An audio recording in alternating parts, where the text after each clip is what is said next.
ஓம் சாந்தி 26/7/2025 காலை முரளி பாப்தாதா மதுபன்.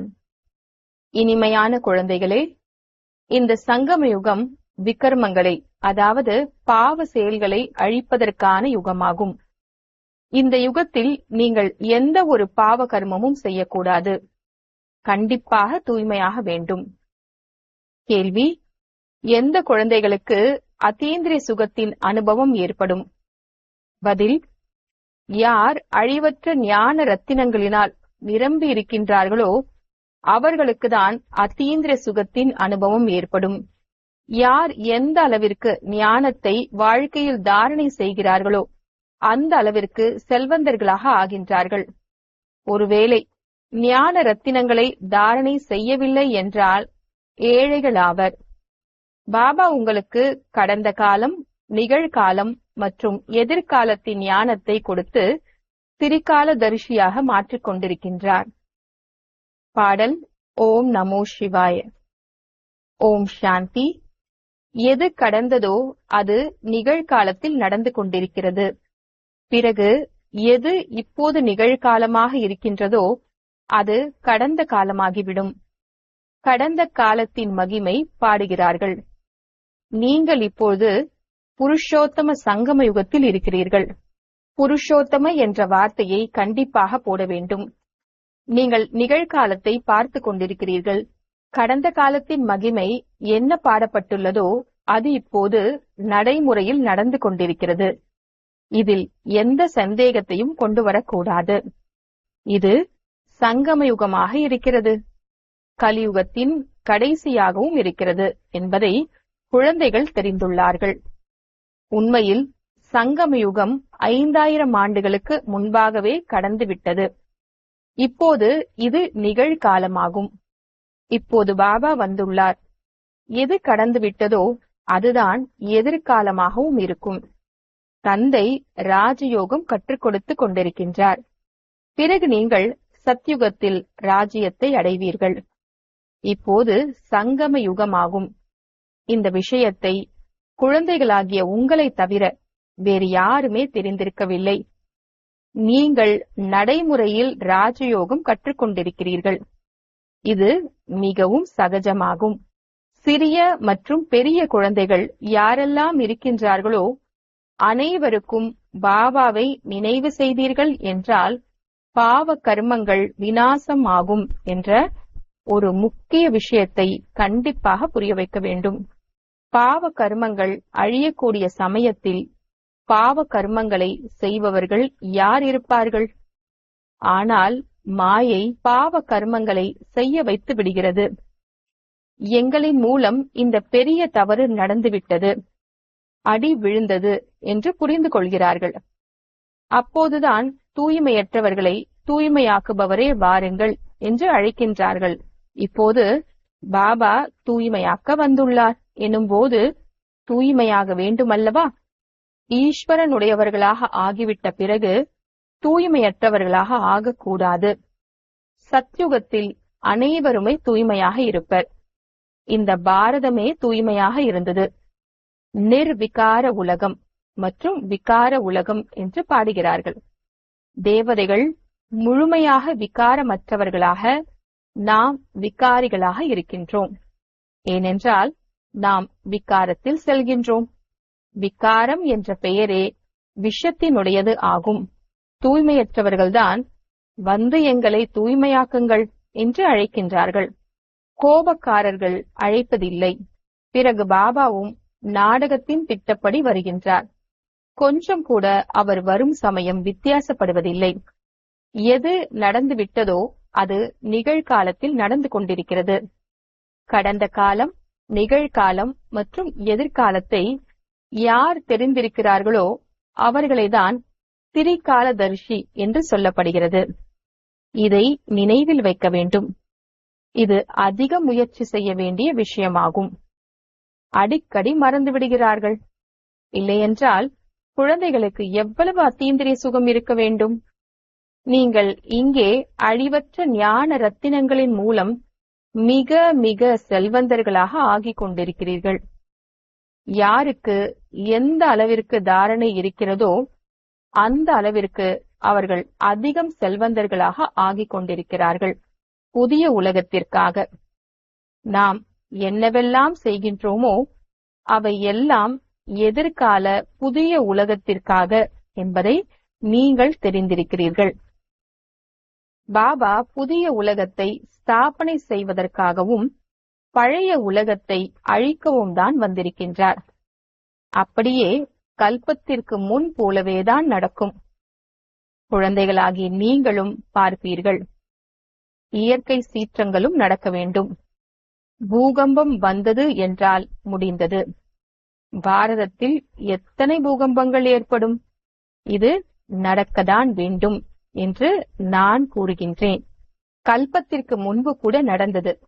ஆகையினால்தான் தங்க துவாரகை கீழே சென்று விட்டது என்று கூறுகின்றார்கள். நாம் 5000 ஆண்டுகளுக்கு முன்பு கூட இந்த ஞானத்தை பெற்றிருந்தோம் என்பதை புத்தியில் நல்ல விதத்தில் நிறுத்திக் கொள்ள வேண்டும். இதில் கொஞ்சம் கூட வித்தியாசம் இல்லை. பாபா 5000 ஆண்டுகளுக்கு முன்பு கூட நாங்கள் தங்களிடமிருந்து ஆஸ்தியை பெற்றிருந்தோம். நாங்கள் அநேக முறை தங்களிடமிருந்து ஆஸ்தியை எடுத்திருந்தோம். அதை கணக்கிடவே முடியாது. எத்தனை முறை நீங்கள் உலகத்திற்கு எஜமானர்களாக ஆகின்றீர்கள். பிறகு எதுவுமே இல்லாதவர்களாகவும் ஆகின்றீர்கள். இந்த சமயத்தில் பாரதம் முழுமையாக எதுவும் மற்றதாக இருக்கிறது. நீங்கள் நாடகத்தின் திட்டப்படி என்று எழுதவும் செய்கிறீர்கள். அவர்கள் நாடகம் என்ற வார்த்தையை சொல்வதில்லை. அவர்களுடைய திட்டமே தனிப்பட்டதாகும். நாடகத்தின் திட்டப்படி நாங்கள் மீண்டும் 5000 ஆண்டுகளுக்கு முன்போலவே ஸ்தாபனை செய்து கொண்டிருக்கின்றோம் என்று நீங்கள் கூறுகிறீர்கள். கல்பத்திற்கு முன்னால் என்ன காரியம் செய்தீர்களோ அதை இப்போதும் ஸ்ரீமத் படி செய்கிறீர்கள். ஸ்ரீமத் மூலம்தான் சக்தியை அடைகிறீர்கள். சிவசக்தி என்று பெயர் கூட இருக்கிறதல்லவா? எனவே நீங்கள் சிவசக்திகள், தேவிகளாவீர்கள். உங்களுடைய கோவிலில் பூஜைகள் கூட நடக்கின்றன. நீங்கள் தான் தேவிகளாவீர்கள். பிறகு நீங்கள் உலக ராஜ்யத்தை அடைகிறீர்கள். நீங்களும் கூட உலகத்தை ஸ்வர்க்கமாக்குகின்றீர்கள். எனவே உங்களுடைய பூஜை நடக்கிறது. அநேக தேவிகள் இருக்கின்றார்கள். லக்ஷ்மிக்கு எவ்வளவு பூஜை செய்கிறார்கள்? தீபாவளி நாளில் மகாலட்சுமியின் பூஜை செய்கின்றார்கள். அவர்தான் தலைவி ஆவார். செல்வம் சேர்த்தால் மகாலட்சுமியின் கிருபை என்று நினைத்துக் கொள்வார்கள். அவ்வளவுதான். வருடா வருடம் பூஜை செய்கின்றார்கள். நல்லது.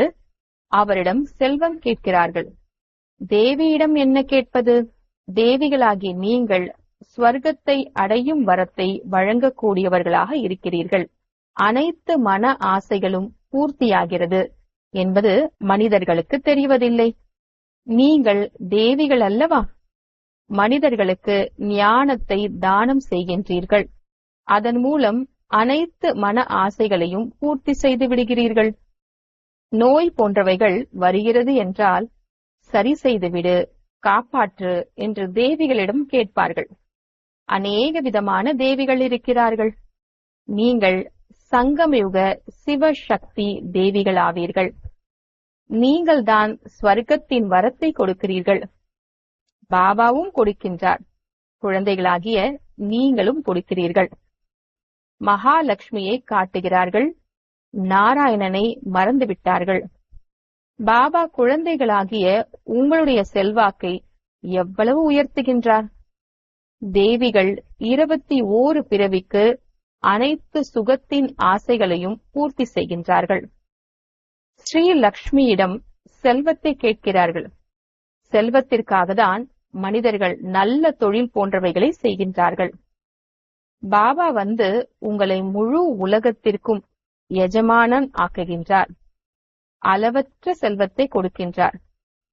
ஸ்ரீ லக்ஷ்மி நாராயணன் உலகத்திற்கு எஜமானர்களாக இருந்தார்கள். இப்போது ஏழைகளாக இருக்கின்றார்கள். ராஜ்யம் செய்தார்கள். பிறகு எப்படி மெதுமெதுவாக இறங்கும் கலை ஏற்படுகிறது என்பதை குழந்தைகளாகிய நீங்கள் தெரிந்திருக்கிறீர்கள். மறுபிறவி எடுத்து எடுத்து கலைகள் குறைந்து குறைந்து இப்போது எப்படிப்பட்ட நிலை வந்து சேர்ந்திருக்கிறது என்பதை பாருங்கள். இது கூட புதிய விஷயம் ஒன்றும் இல்லை. ஒவ்வொரு 5000 ஆண்டுகளுக்கு பிறகு சக்கரம் சுற்றிக் கொண்டே இருக்கிறது. இப்போது பாரதம் எவ்வளவு ஏழையாகிவிட்டது. ராவண ராஜ்யமாக இருக்கிறது. எவ்வளவு உயர்ந்ததாக நம்பர் 1 இருந்தது. இப்போது கடைசி நம்பரில் வந்துவிட்டது. கடைசியில் வரவில்லை என்றால் பிறகு எப்படி முதல் நம்பரில் வருவது? கணக்கு இருக்கிறதல்லவா? பொறுமையாக ஞானத்தை சிந்தனை செய்து பார்த்தால் அனைத்து விஷயங்களும் தானாகவே புத்தியில் வந்துவிடும். எவ்வளவு இனிமையிலும் இனிமையான விஷயங்களாக இருக்கிறது. இப்போது நீங்கள் முழு சிருஷ்டி சக்கரத்தையும் தெரிந்து கொண்டீர்கள். படிப்பு பள்ளியில் மட்டும் படிக்கப்படுவதில்லை. ஆசிரியர் வீட்டில் படிப்பதற்கு பாடம் கொடுக்கின்றார். அதை வீட்டு பாடம் என்று சொல்கின்றார்கள். பாபாவும் கூட உங்களுக்கு வீட்டிற்காக படிப்பை கொடுக்கின்றார். பகலில் தொழில் போன்றவற்றை செய்யுங்கள். ஷரீர நிர்வாகம் என்னவோ செய்யதான் வேண்டும். அமிர்த வேளையில் அனைவருக்கும் நேரம் இருக்கிறது. அதிகாலை 2-3 மணிக்கு நேரம் மிகவும் நன்றாக இருக்கிறது. அந்த சமயத்தில் எழுந்து பாபாவை அன்போடு நினைவு செய்யுங்கள்.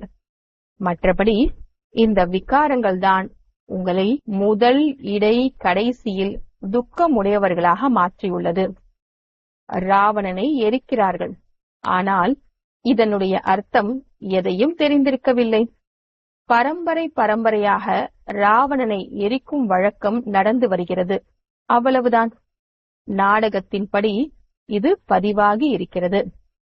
ராவணனை எரித்துக் கொண்டே வந்துள்ளார்கள். ஆனால் ராவணன் இறப்பதே இல்லை. இந்த ராவணனை எரிப்பது எப்போது நிற்கும் என்பதை குழந்தைகளாகி நீங்கள் இப்போது தெரிந்துள்ளீர்கள். நீங்கள் இப்போது உண்மையிலும் உண்மையான சத்திய நாராயணனுடைய கதையை கேட்கிறீர்கள். நமக்கு இப்போது தந்தையிடமிருந்து ஆஸ்தி கிடைக்கிறது என்பதை நீங்கள் தெரிந்துள்ளீர்கள். தந்தையை தெரியாத காரணத்தினால்தான் அனைவரும் அனாதைகளாக இருக்கின்றார்கள். பாரதத்தை ஸ்வர்க்கமாக்கும் தந்தையை கூட தெரிந்திருக்கவில்லை. இதுவும் கூட நாடகத்தில் பதிவாகி இருக்கிறது. ஏன் இப்படி இறங்கி தமோ பிரதானமாக ஆகியுள்ளார்கள்? அப்போதுதான் பாபா வருகின்றார். ஆனால் தங்களை தமோ பிரதானமானவர்களாக புரிந்து கொள்கின்றார்களா என்ன? இந்த சமயத்தில் மரம் முழுவதும் இற்று போன நிலையை அடைந்திருக்கிறது என்று பாபா கூறுகின்றார். ஒருவர் கூட சத்தோ பிரதானமாக இல்லை. சாந்தி தாமம் மற்றும் சுகதாமத்தில்தான் சத்தோ பிரதானமாக இருக்கிறார்கள். இப்போது தமோ பிரதானமாகும்.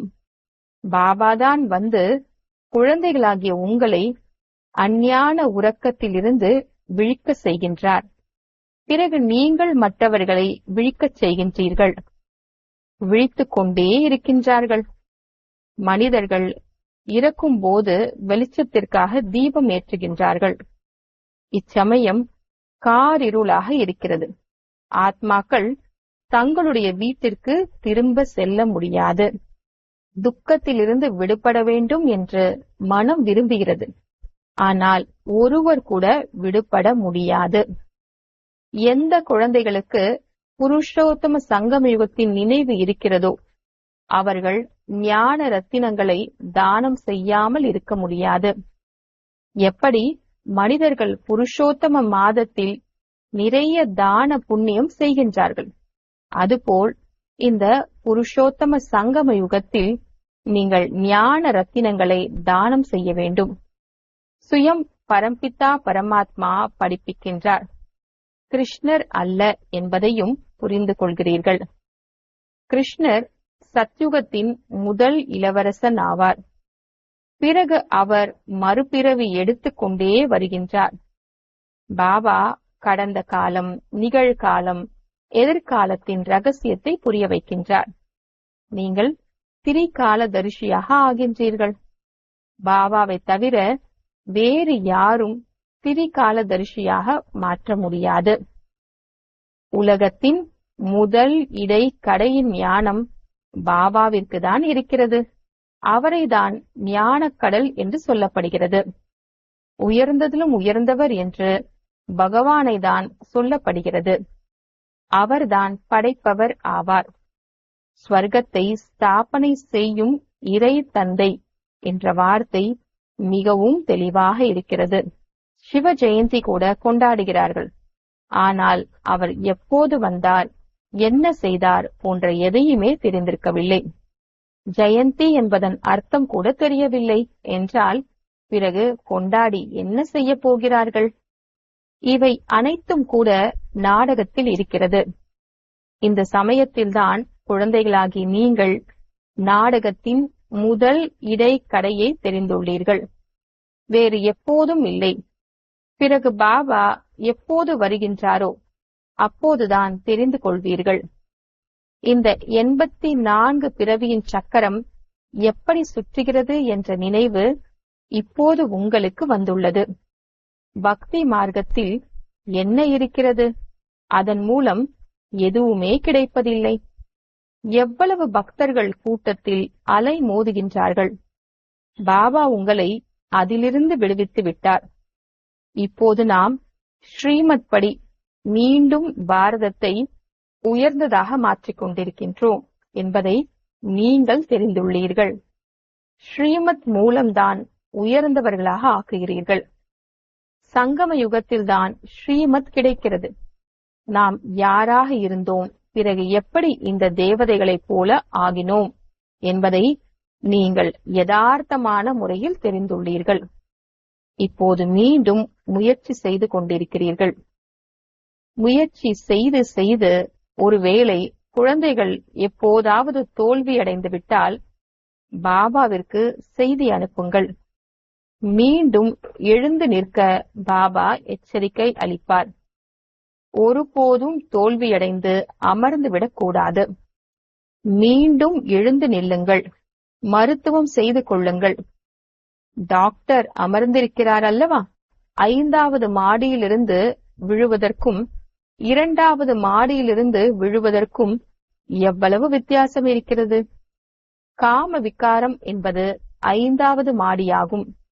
ஆகையினால்தான் காமம் மிகப்பெரிய எதிரி என்று பாபா கூறியுள்ளார். அது உங்களை தூய்மையற்றவர்களாக மாற்றிவிட்டது. இப்போது தூய்மையாக ஆகுங்கள். தூய்மையற்றவர்களை தூய்மையாக்கும் தந்தைதான் வந்து தூய்மையாக மாற்றுகின்றார். கண்டிப்பாக சங்கம யுகத்தில்தான் மாற்றுவார். இது கலியுகத்தின் கடைசி மற்றும் சத்யுகத்தின் ஆரம்பத்தின் சங்கமமாகும். பாபா இப்போது நாற்று நட்டு கொண்டிருக்கின்றார். பிறகு முழு மரமும் இங்கே வளர்ந்துவிடும் என்பதை குழந்தைகள் தெரிந்துள்ளார்கள். பிராமணர்களின் மரம் வளரும். பிறகு சூரிய வம்ச சந்திர வம்சத்தில் சென்று சுகத்தை அனுபவிப்பார்கள். எவ்வளவு சுலபமாக புரிய வைக்கப்படுகிறது. நல்லது. முரளி கிடைக்கவில்லை என்றால் பாபாவை நினைவு செய்யுங்கள். சிவபாபா பிரம்மாவின் உடலின் மூலம் கூறுகின்றார், என்னை நினைவு செய்தீர்கள் என்றால் விஷ்ணு வம்சத்திற்கு சென்று விடுவீர்கள் என்பதை புத்தியில் உறுதியாக்குங்கள். அனைத்தும் முயற்சியில்தான் ஆதாரப்பட்டிருக்கிறது. கல்ப கல்பமாக என்ன முயற்சி செய்துள்ளீர்களோ அப்படியே அதுதான் நடக்கும். அரை கல்பம் தேக அபிமானிகளாக ஆகியுள்ளீர்கள். இப்போது ஆத்ம அபிமானியாக ஆவதற்காக முயற்சி செய்யுங்கள். இதில்தான் உழைப்பு இருக்கிறது. படிப்பு என்னவோ சகஜமானதாகும். முக்கியமானது தூய்மை ஆகுவதற்கான விஷயமாகும். பாபாவை மறப்பது என்பது மிகப்பெரிய தவறாகும். தேக அபிமானத்தின் வருவதால் தான் மறக்கிறீர்கள். ஷரீர நிர்வாகத்திற்காக தொழில் போன்றவற்றை 8 மணி நேரம் செய்யுங்கள். மீதி 8 மணி நேரம் நினைவில் இருப்பதற்கான முயற்சி செய்ய வேண்டும். அந்த நிலை விரைவாக வந்துவிடாது. கடைசியில் இந்த நிலை எப்போது ஏற்படுமோ அப்போது விநாசம் நடக்கும்.